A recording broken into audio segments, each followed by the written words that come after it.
ايه اللي حصل وخلى مايكل يموت فجأة في سن ال50؟ يا ترى مايكل جاكسون اتقتل ولا مات موتة طبيعية؟ وايه اللغز اللي كان ورا موته؟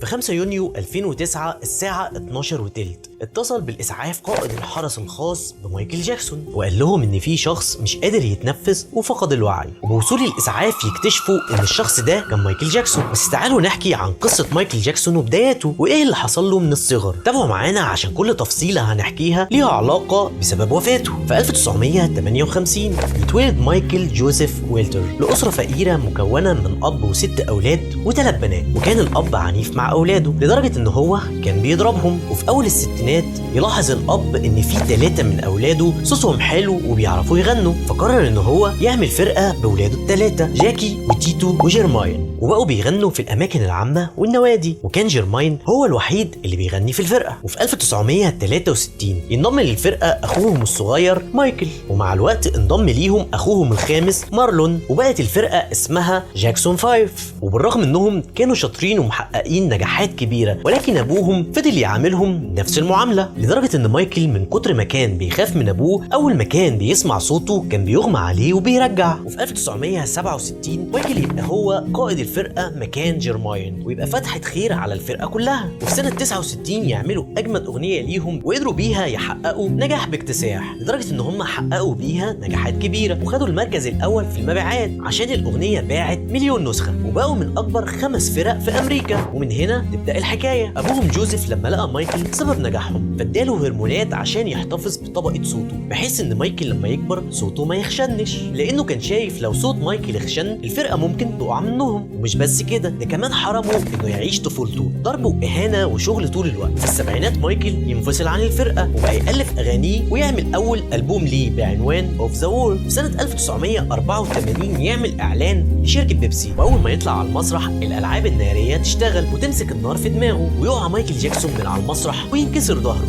ويحصل له حرق من الدرجة الثالثة، وبدأ ياخد مهدئات ومنومات. ولكن مايكل جاكسون بعد ما تعافى فضل مستمر في بلع المنومات وأدمنها طول حياته. وفي 1987 يظهر مايكل في أغنية وهو شكله متغير. هو إيه اللي حصل؟ ده مايكل لون بشرته اتغيرت من اللون الأسود للون الأبيض، ومن هنا يتهاجم من أصحاب البشرة السوداء لأنه كده يعتبر بيهينهم، لحد لما يطلع مايكل في إحدى البرامج ويعلن إنه مصاب بمرض البهاء وإنه ما عملش أي عمليات من التجميل، ويستخدم الميك اب عشان يداري أي بقع موجودة على جلده. ومن هنا تخلص الهوجة بتاعت شكله وجلده، وتبدأ فضيحة جديدة لمايكل جاكسون. مايكل كان عنده دار أيتام وكان بيحب الأطفال لدرجة إن هو ما كانش بيعرف ينام إلا وهم في حضنه. في الوقت ده طلع واحد قال إن مايكل اتحرش بابنه، وبقت فضيحة في العالم كله. فأبو الولد طلب من مايكل 20 مليون دولار مقابل إن هو ينهي المشكلة، وبالفعل مايكل جاكسون يدفع لهم ال 20 مليون دولار. ومن هنا يتقال على مايكل إنه شاذ جنسيا، وعشان يثبت للعالم إن هو مش كده فراح متجوز ليزا ألفيس بريسلس وانتهى الموضوع. وفي 1995 يعمل ألبوم بعنوان هيستوري ويحقق كالعادة نجاحات كبيرة، وخصوصا أغنية They Don't Care About Us.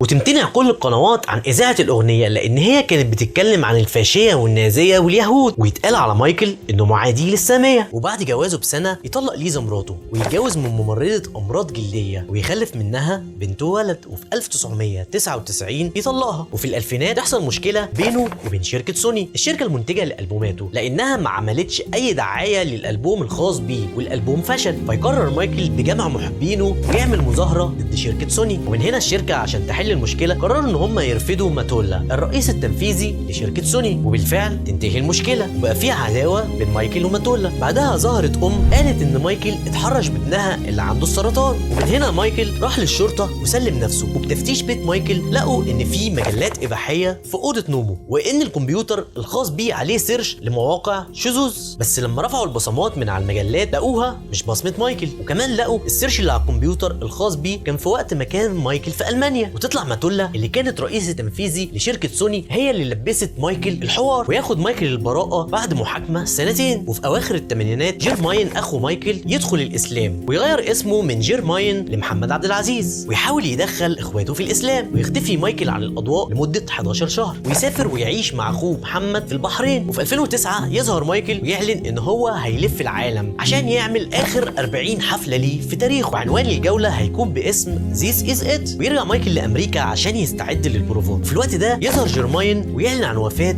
ملك البوب مايكل جاكسون، وتبقى صدمه كبيره للعالم كله. بس ايه اللي حصل وخلى مايكل يموت فجاه في سن ال50؟ ومن هنا يبدا الشك ان مايكل جاكسون مات مقتول، ويبدا البوليس في البحث عن سبب وفاته، ويتهموا الدكتور الخاص بيه انه قتل مايكل جاكسون ويدعوه للتحقيقات. ولكن دكتور كونراد اختفى تماما. وبتفتيش بيت مايكل يلاقوا عناية مركزة وأدوية داخل غرفته، والأهم من كده إنهم لقوا عقار البروبوفول، عقار بيستخدم في التخدير.